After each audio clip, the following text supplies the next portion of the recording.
तो दोस्तों, कैसे हैं आप सभी। मैं उम्मीद करता हूं कि आप सब बिल्कुल ठीक होंगे। आज मैं आपको कैंपिंग में पेश आई कुछ अजीब वाकयात बताने वाला हूं। ये सारे वाकयात मुझे रेडिट से मिले हैं, तो आप वीडियो को आखिर तक ज़रूर देखिएगा।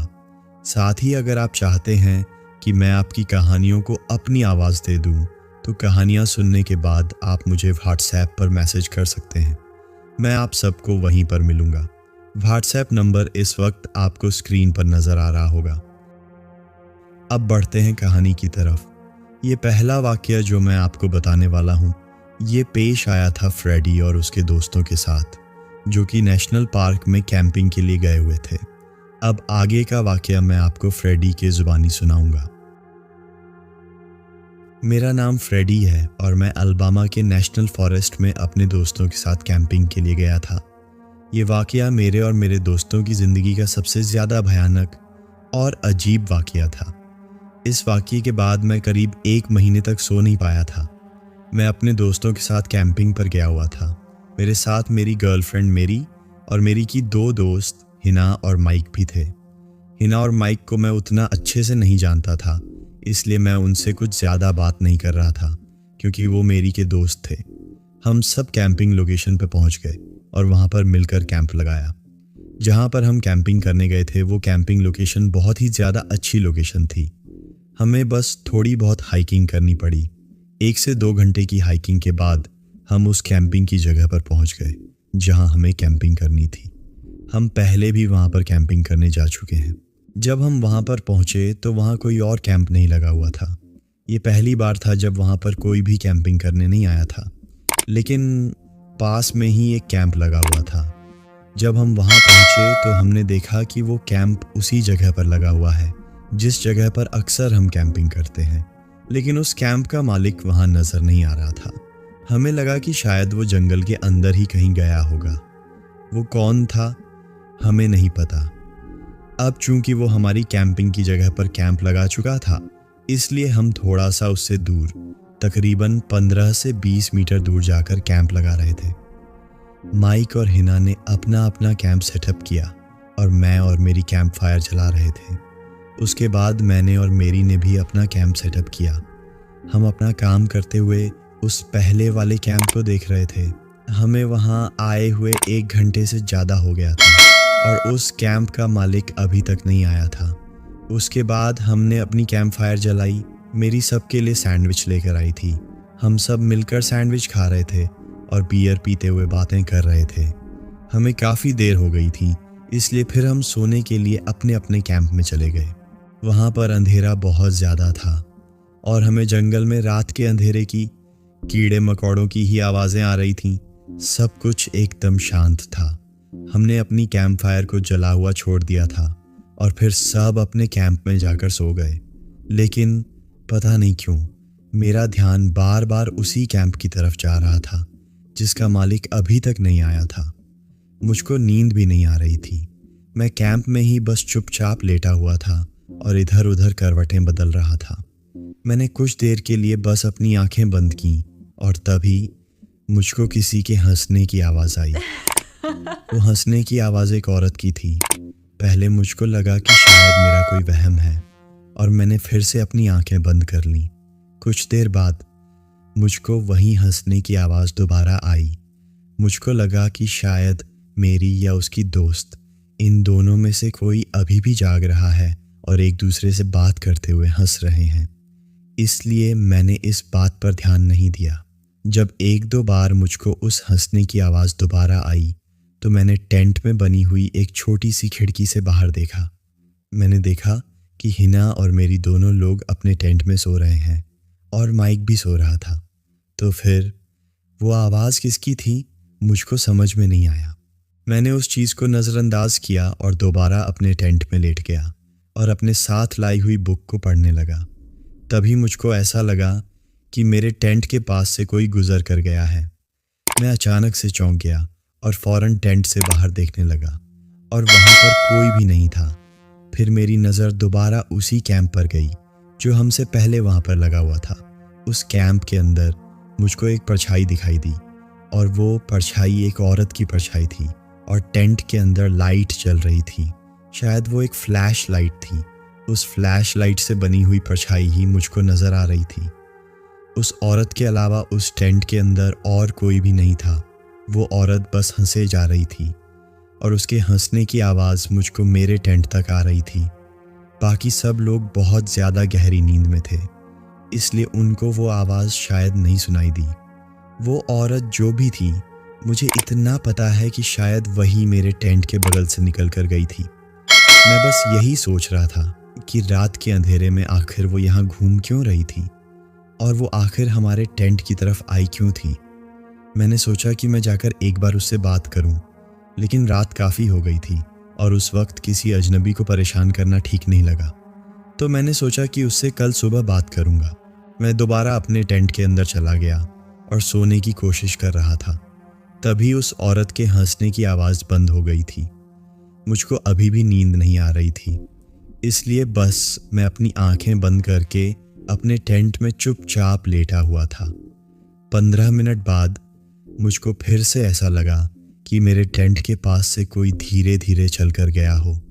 वो आवाज़ मुझको मेरे टेंट के बाहर से आई थी, एकदम टेंट के पास से। हमारी कैंप फायर जल रही थी, जिसकी रोशनी मैं टेंट के अंदर से देख सकता था। मैंने अंदर से एक परछाई देखी जो कि मेरे टेंट के सामने से निकल कर गई। वो परछाई एक तरफ से दूसरी तरफ जा रही थी। मैं फौरन अपने टेंट से बाहर निकला और मुझको वहाँ पर कोई भी नहीं दिखा। मुझको सच में बहुत ही ज़्यादा अजीब लग रहा था। वो औरत जो पहले टेंट में थी, जिसकी परछाई मैंने देखी थी, अब वो वहाँ पर नहीं थी। मुझको थोड़ा डर भी लग रहा था। जैसा कि मैंने पहले बताया था कि मैं हिना और माइक को नहीं जानता था, इसीलिए मुझे उन्हें डिस्टर्ब करना सही नहीं लगा।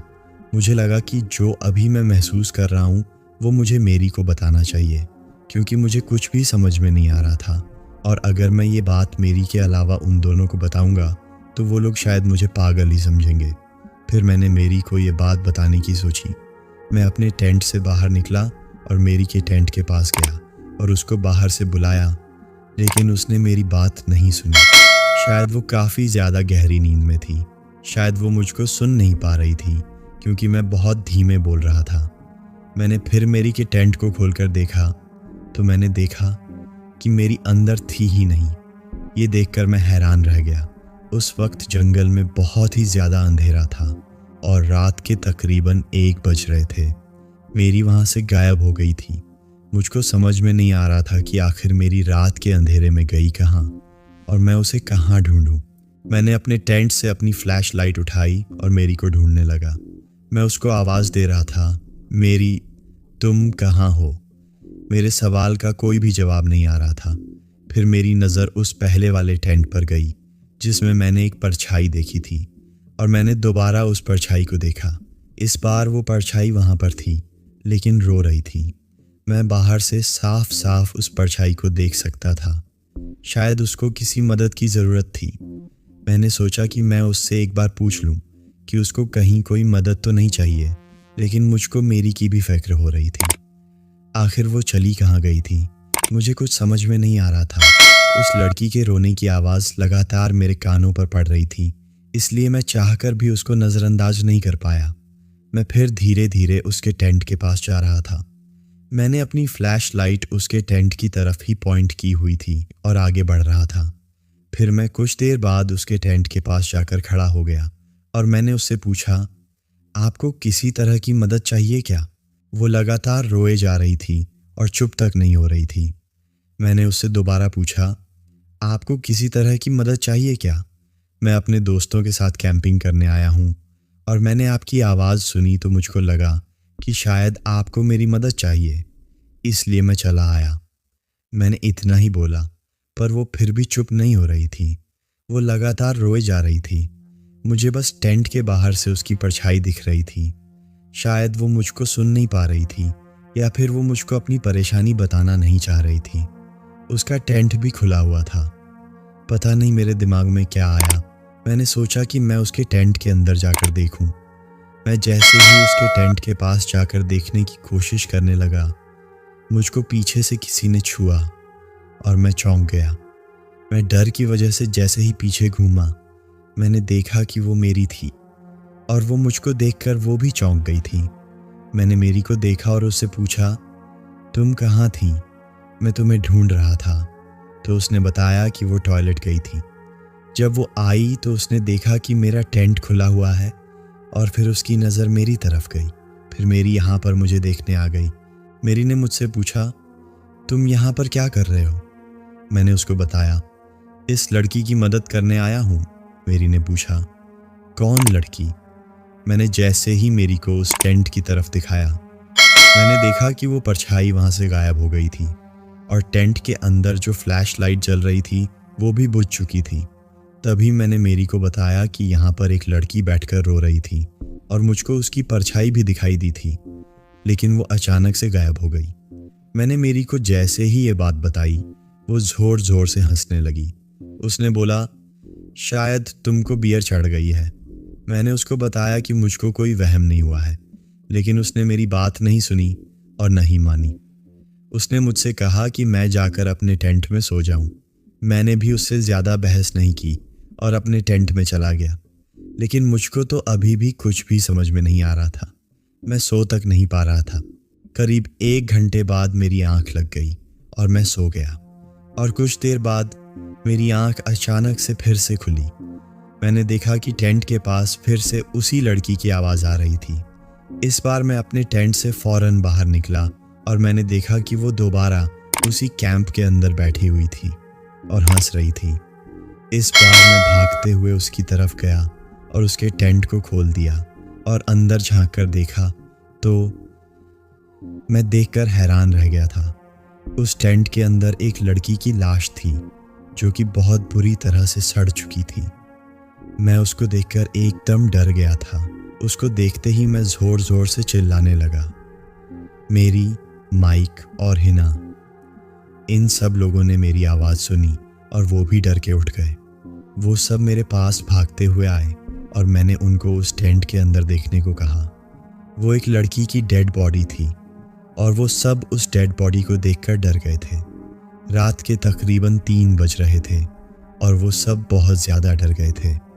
हम उस जगह से हटकर अपने अपने टेंट के पास चले गए और फिर हम चारों पूरी रात नहीं सोए। अगले दिन हमने वहाँ से अपना टेंट पैक किया और वहाँ से चले गए और सारी इन्फॉर्मेशन जाकर वहाँ के फॉरेस्ट ऑफिसर को दे दी और उन्हें उस लोकेशन के बारे में भी बताया जहाँ पर हमने उस टेंट और उस डेड बॉडी को देखा था। उसके बाद वो पुलिस वाले भी हमसे कुछ क्रॉस क्वेश्चन करने लगे। मैंने जो जो महसूस किया और जो कुछ भी देखा मैंने उन पुलिस वालों को बताया, लेकिन वहाँ पर मौजूद किसी को भी मेरी बात पर विश्वास नहीं हो रहा था, न ही उन तीनों को जो लोग मेरे साथ आए थे। वो डेड बॉडी बहुत बुरी तरह से सड़ चुकी थी। ऑफिसर्स ने हमारी सारी इन्फॉर्मेशन नोट डाउन की और बोला कि अगर उन्हें हमारी किसी भी इन्फॉर्मेशन की कोई भी ज़रूरत होगी तो वो हमसे राब्ता करेंगे। हम वहाँ से चले गए और उस लड़की के बारे में मुझे कुछ भी नहीं पता चला। ये जानकर मुझको बहुत अजीब लगा। उस रात के बाद मैं काफ़ी दिनों तक सो नहीं पाया।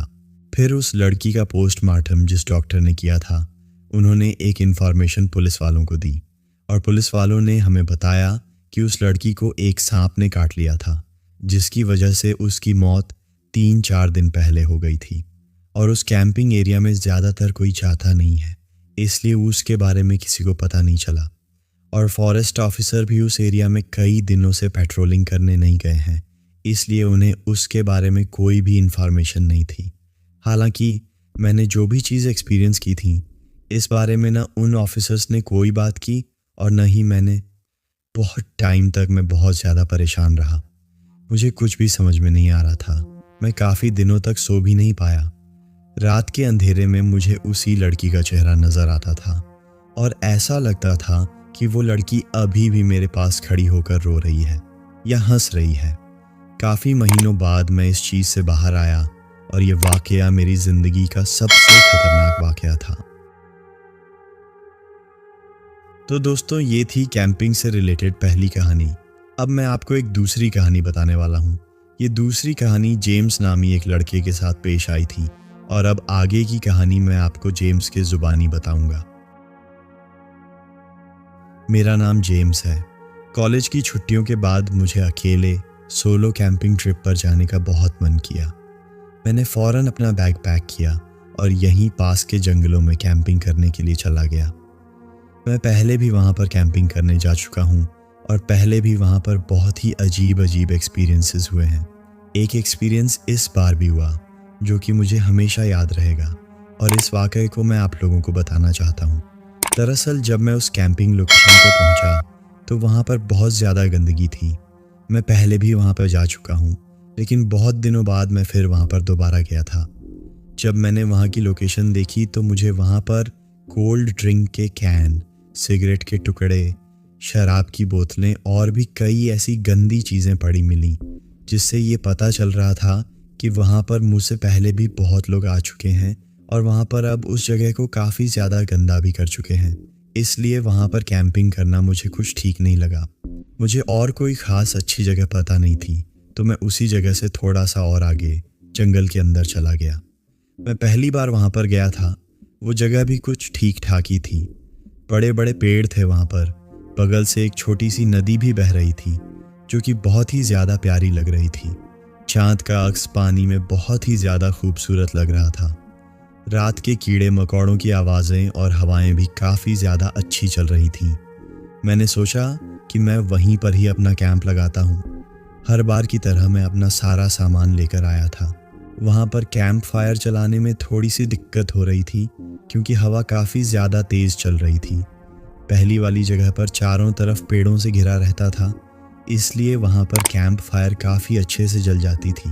लेकिन यहाँ पर मुझे काफ़ी ज़्यादा दिक्कत हो रही थी। मुझे ज़्यादातर अपनी टॉर्च का ही इस्तेमाल करना पड़ रहा था ताकि मैं लकड़ियाँ इकट्ठी कर सकूँ और भी कई काम कर सकूँ। किसी तरह मेहनत करके मैंने कैंप फायर को जला लिया और मैं वहीं पर ही बैठा हुआ था, गाने सुन रहा था। मुझे अकेले में वक्त गुजारना बहुत ही ज़्यादा अच्छा लगता है और उसी वक्त ये वाक़या पेश आया था। अंधेरा बहुत था वहाँ पर। जहाँ पर मैं बैठा था वहाँ पर रोशनी हल्की फुल्की ही थी। रात काफ़ी ज़्यादा हो चुकी थी। पता नहीं मुझे कुछ ऐसा महसूस हुआ कि नदी के दूसरी तरफ कोई चल रहा है। उसके चलने की आवाज़ मुझे साफ साफ सुनाई दे रही थी। मुझे ऐसा महसूस हो रहा था कि कोई पत्तियों पर चल रहा है और उसकी आवाज़ मुझे मेरे कानों तक आ रही थी। मैंने म्यूज़िक को थोड़ा सा धीमा किया और फिर ध्यान से उसको सुनने लगा। जिस तरफ से वो आवाज़ आ रही थी, जब मैंने उस तरफ देखा तो वहाँ पर एक काली परछाई थी जो कि टहल रही थी। वो एक तरफ से दूसरी तरफ जा रही थी। उसको मैं ध्यान से देख सकता था।